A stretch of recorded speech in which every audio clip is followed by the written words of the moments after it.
Bongani makes a shocking announcement to Zodwa and the kids.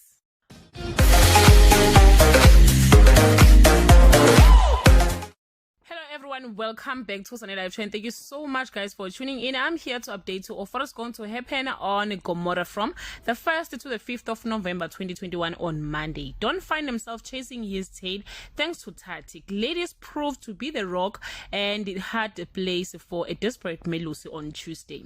Melusi struggled to figure out why Gladys is rejecting him. Tati plot to get rid of Don once and for all. Bongani makes a shocking announcement to Zodwa and the kids on Wednesday.